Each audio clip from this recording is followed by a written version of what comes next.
ជាទូទៅស្ត្រីមេផ្ទះភាគច្រើនរមែងចូលចិត្តទុកចំណីអាហា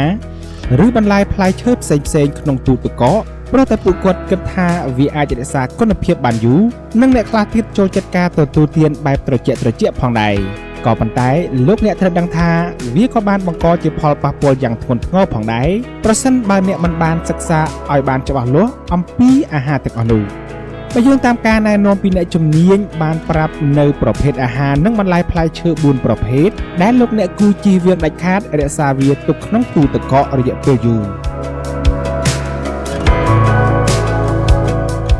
ទី1ផ្លែឪឡឹកគឺជាប្រភេទផ្លែឈើដែលមានផ្ទុកសារធាតុទឹកច្រើនបំផុតក៏ប៉ុន្តែគ្រូពេទ្យជំនាញបានណែនាំមិនឲ្យរក្សាវាទុកក្នុងទូទឹកកក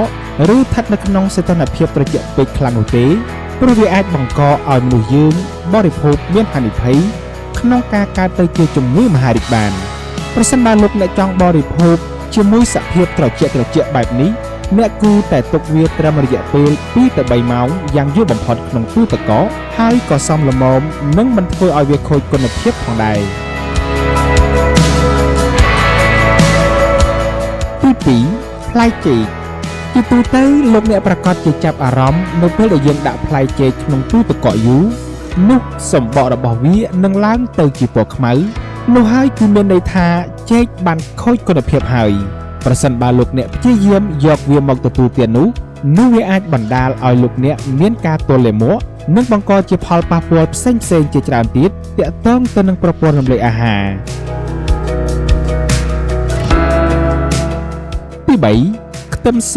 និងខ្ទឹមបារាំង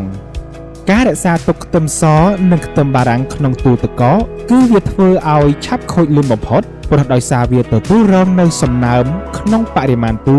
ហើយវាអាចបង្កឲ្យកើតមានទៅជាផ្សិតនៅលើវាផងដែរ